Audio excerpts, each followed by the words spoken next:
Hello everyone, my name is सरपे and welcome back to the case study with me. Well, अगर मैं सच बात बोलूं तो आज का केस हमारी लाइफ में रिसेंटली इन रीसेंट टाइम्स सबसे शर्मनाक केस है। ये केस इंडिया के लिए शर्मनाक है और ये केस दिल्ली के लिए शर्मनाक है, क्योंकि ये केस प्रूव करता है कि how self involve we are and किसी ना किसी हद तक हम सभी के अंदर इंसानियत मर चुकी है। जैसा मैं अपने बाकी केसेस लिखता हूँ वैसा मैं आज नहीं करूँगा। 28 मई 2023 8:45 पर दिल्ली में एक लड़की को, एक 16 साल की लड़की को मार दिया गया। और इस लड़की को कहीं कमरे के अंदर या कोने में या फिर रात के अंधेरे में नहीं मारा गया, बल्कि एक बस्लिंग गली में जहां 17 से 21 लोगों का आना जाना था उस टाइम पे, वहां पर मारा गया था। और मरने के बाद इस लड़की का कातिल उस ही भीड़ के सामने से भाग गया and no one did a single thing. पहली बार जब मैंने इस केस की वीडियो देखी, सीसीटीवी फुटेज देखी, तो आई कुड नॉट बिलीव कि यह सच में हो रहा है, but sadly it is the truth. So let's learn a little more about today's case revolving around Sakshi Dikshit and Mohammad साहिल।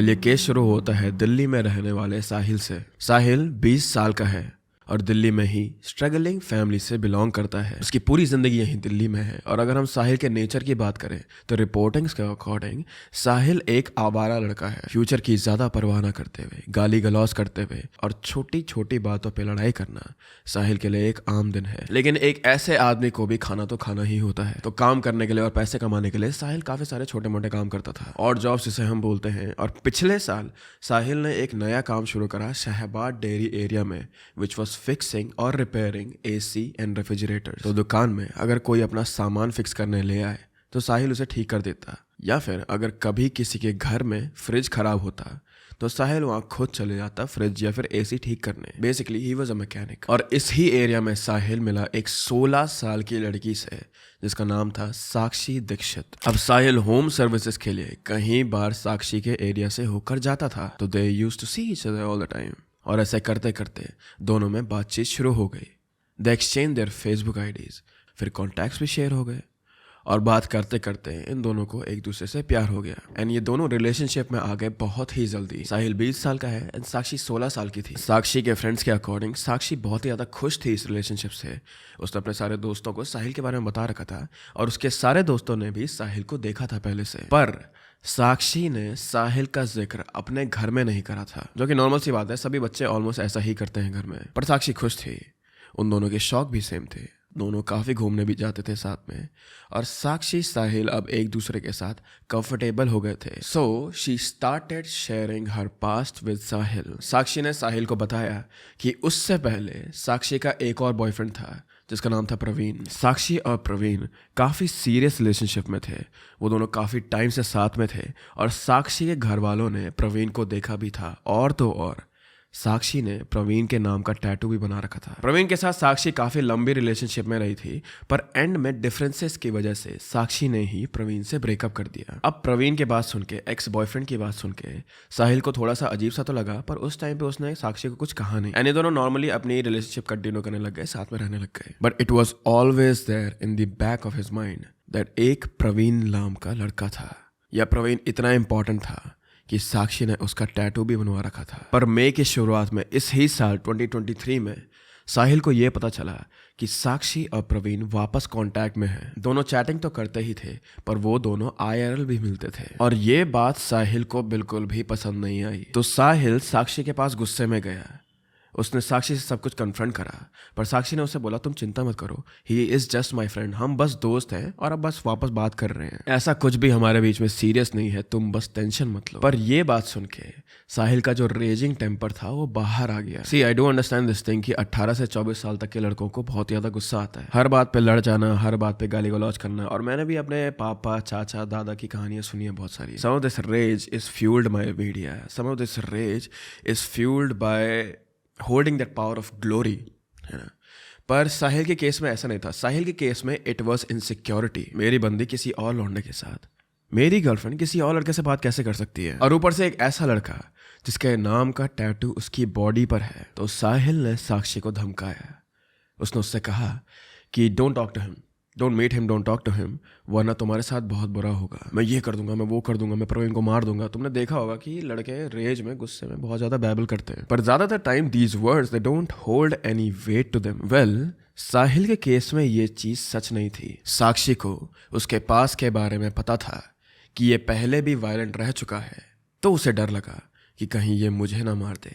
तो साक्षी ने अपने आप को बचाने के लिए साहिल से ब्रेकअप कर दिया और रीज़न में ये कहा कि अब मुझे तुमसे वो फीलिंग नहीं आती है, प्लीज़ अब हम अपनी रिलेशनशिप को यहीं पर अच्छे से ख़त्म कर देते हैं। साक्षी ने तो ब्रेकअप कर दिया था, पर इस ब्रेकअप की टाइमिंग इतनी ख़राब थी क्योंकि सबसे पहली चीज़ तो साहिल के दिमाग में यही थी कि प्रवीण आ गया वापस। फिर ब्रेकअप के बाद उसके दिमाग में ये आया कि प्रवीण और इसका कुछ ना कुछ तो चल रहा है, और इस बात को लेके ब्रेकअप के बाद साक्षी और साहिल के बीच में बहुत ही ज़्यादा झगड़ा हुआ, बहुत ज़्यादा हल्ला हुआ, और अब साक्षी एक्चुअल में डरने लगी। तो अपने आप को बचाने के लिए साक्षी ने हेल्प सीख करी। साक्षी की 2 क्लोज फ्रेंड्स थी, आरती और नीतू। तो साक्षी ने आरती को सब कुछ बता दिया और फिर उससे पूछा कि मुझे आगे क्या करना चाहिए। तो आरती ने उससे झबरू के बारे में बताया। नाउ जो ये लड़का है झबरू, जो ये आदमी है Jhabru, to understand him, to understand this whole thing, to be honest you need to get some context. जो मैं तुम्हें अभी समझाने वाला हूँ, please don't get me wrong, पर ये जो फैमिलीज हैं, जिन फैमिलीज की हम बात कर रहे हैं, these are lower middle class families. Now पैसे से क्या फर्क पड़ता है, तुम लोग मुझे ये बोलोगे, लेकिन इन फैमिलीज के बारे में मुझे पता है। यहाँ अंदर क्या चीजें चलती हैं वो मुझे पता है। यहाँ इन्फ्लुएंस कितना मैटर करता है, पावर कितना मैटर करता है, वो चीज़ मुझे पता है क्योंकि मैं भी एक ऐसी ही फैमिली में बड़ा हुआ हूँ। ये जो पोर्शन है सोसाइटी का, यहाँ ऑब्वियसली पैसा मैटर करता है, पैसा हर एक जगह मैटर करता है, ऑब्वियस सी बात है। पर जब किसी को मदद की ज़रूरत पड़ती है, ठीक है, तो ये लोग क्या करते हैं ना, ये अपने ही दायरे में ज़्यादा पावरफुल आदमी पे जाते हैं, जो कि सोशल वर्क करे या फिर लोगों की मदद करे या फिर ज़रूरत पड़ने पर किसी को मार भी दे। I hope you understand what I am trying to say. तो ऐसा ही एक रिलायबल आदमी आरती के लिए था झबरू, और आरती ले गई साक्षी को झबरू के पास। साक्षी ने झबरू को सब बता दिया और झबरू को नाक में लग गई ये बात कि हमारी सोसाइटी, हमारी एरिया की लड़की को एक लड़का परेशान कर रहा है।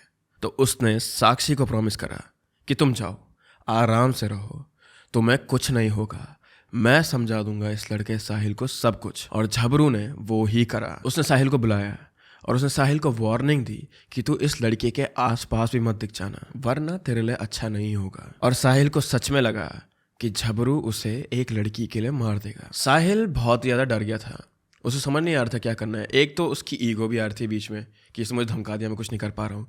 दूसरी चीज़ ये भी थी कि मार भी नहीं खानी है। तो साहिल ने सोल्यूशन के तौर पे ये सोचा कि क्यों ना मैं इस प्रॉब्लम की रूट को, इस प्रॉब्लम की जड़ को ही ख़त्म कर दूँ। And in rage, in fear, in mixed up emotions, Sahil took a very wrong decision. Sakshi करीब 1 महीने से अपने दोस्त आरती के घर में रह रही थी। रीज़न क्या था ये चीज़ हमें तो पता नहीं है, लेकिन ऐसा नहीं था कि उसने अपने घर में अपने फैमिली से लड़ाई करी थी, वो बस अपने दोस्त के घर में रह रही थी, ऐसा ही था। और साहिल से बात ना करे हुए भी साक्षी को अब काफ़ी टाइम हो गया था। तो साहिल से बात ना करते हुए उसकी टेंशन थोड़ी कम हुई और वो वापस अपने रूटीन में आ गई आरती के साथ। वो शाम को घूमने जाती है, अपने दोस्तों से मिलने जाती है, मस्ती मस्ती मारती इधर उधर। पर साक्षी को ये चीज़ नहीं पता थी कि साहिल इस पूरे रूटीन को नोटिस कर रहा था। और फिर साहिल ने साक्षी को मारने का प्लान बनाया। साहिल को पता था कि आरती और साक्षी शाम को 7 बजे मार्केट के साइड घूमने निकलते हैं, अपने बाकी दोस्तों से मिलते हैं और फिर रात को करीब 9 बजे घर वापस आ जाते हैं। तो 28 मई की रात को साहिल ने साक्षी का वेट करा इसी रास्ते पर, और वो अपने साथ एक चाकू भी लेकर आया था। रात को करीब 8:30 बजे आरती और साक्षी इस रास्ते से आए। आरती अपनी दूसरी दोस्त नीतू को लेने के लिए आगे बढ़ी और साक्षी वहीं पे रुककर इन दोनों का वेट करने लगी। पर जैसे ही आरती दूसरे मोड़ पे गई अपने दोस्त को लेने के लिए, दूसरे रास्ते पे गई, साक्षी वहां बिल्कुल अकेली थी। तो साहिल ने इस मौके का फायदा उठाया, साक्षी को अपनी साइड खींचा और वो साक्षी को एक पोल की तरफ ले गया जहां ये दोनों एक दूसरे पे चिल्लाने लगे। And with in a minute, 1 minute के अंदर ही साहिल ने साक्षी को मारना शुरू कर दिया था। And if you are asking for evidence, this whole thing was recorded on a CCTV footage. I know this thing कि न्यूज़ पर, SNS पर हर एक चीज़ बहुत जल्दी वायरल होती है। सो तुम में से कुछ लोगों ने ये क्लिप देख ली होगी, but I would recommend you guys that please don't watch this thing, don't watch this clip. क्योंकि जब मैंने पहली बार इस क्लिप को देखा था तो माई स्टमक इट सिंक्ड इन, इतना गुस्सा था साहिल के अंदर। एंड अपने से ज़्यादा कमज़ोर लड़की को उसने चाकू से ऐसे मारा है दैट इट इज़ इनह्यूमन। वो हाथ से खुद को रोक रही थी, फिर भी साहिल नहीं रुका। और हैरानी की बात यह थी कि जब यहाँ पे ये सब कुछ हो रहा से मेरे कहने का मतलब यह है कि जब वो शुरुआत में चिल्ला नहीं रहे थे, जब साहिल साक्षी को मार रहा था, तब तुम्हें इस फुटेज में लोग सामने से जाते हुए दिखेंगे, पर किसी ने भी साक्षी की मदद नहीं करी। They all just looked and walked away. शुरुआत में एक आदमी रुका था, पर साहिल ने जब उसे चाकू दिखाया तो वो भी वहां से भाग गया। एंड में साहिल ने यह चाकू साक्षी से निकाला, उसके सर पे जोर से लात मारी और वहां से टहल कर निकल गया। Again there were 20 people there but no one stop, no one even called the police. But फिर बाकी की जनता आई वहां और उन लोगों ने पुलिस को बुलाया। अब साहिल वहां से भाग तो गया था, पर उसे ये चीज़ पता थी कि पुलिस उसे ढूंढ लेगी, तो उसने अपना दिमाग लगाया, उसने अपना फ़ोन स्विच ऑफ करा और वो वहाँ से घर चले गया। उसने इतना दिमाग तो लगा दिया था कि पुलिस मुझे फ़ोन से टैप करेगी, तो उसने फ़ोन स्विच ऑफ कर दिया था। पर जैसे ही वो अपने घर के सामने पहुँचा, अपनी गली में पहुँचा, उसने ये सोचा कि अगर पुलिस मुझे ढूंढने आएगी तो सबसे पहले वो मेरे घर आएंगे। तो अपने घर ना जाते हुए साहिल बुलंदशहर उत्तर प्रदेश अपने मौसी के घर चले गया। और रात में वहाँ पहुँचकर साहिल ने यह बहाना बनाया कि मैं अपने यहाँ किसी दोस्त से मिलने आया था, तो मैंने सोचा कि मैं आपसे मिलके भी चल लेता हूँ। और साहिल उस रात अपनी मौसी के घर में ही सो गया जिस दिन उसने साक्षी को मारा था। नाउ एज आई सेड कि उसका फ़ोन स्विच ऑफ था, तो पुलिस उसे ट्रैक नहीं कर पा रही थी। तो पुलिस की एक टीम जल्दी से साहिल के घर गए और बाकी की टीम्स उसे ढूंढने के लिए इधर उधर बिखर गई। But in this case it seems like कि साहिल के पेरेंट्स काफ़ी ज़्यादा इनोसेंट थे, क्योंकि उन्होंने ही, जब पुलिस ने पूछा कि तुम्हारा बेटा कहाँ कहाँ हो सकता है, तो उन्होंने ही उत्तर प्रदेश का एड्रेस, उसकी मौसी का एड्रेस पुलिस को बताया। और अगली सुबह 29 मई को जब साहिल की मौसी का कॉल साहिल के पेरेंट्स को आया, तो उन्होंने ही पुलिस को खुद ये चीज़ पहले बता दी थी। 29 मई को साहिल बुलंदशहर उत्तर प्रदेश में पकड़ा गया और उसने ये पूरा का पूरा सच अपने आप से ही एडमिट कर लिया है। ना साहिल को सजा मिलेगी, वो चीज़ तो पक्की है। एक तो जो मीडिया ट्रायल चल रहा है उसकी वजह से, और फिर जो ब्लेटेंट एविडेंसेस हैं, जो आई विटनेसेस हैं, उनकी वजह से भी। पर ये सजा कितने देर में मिलेगी,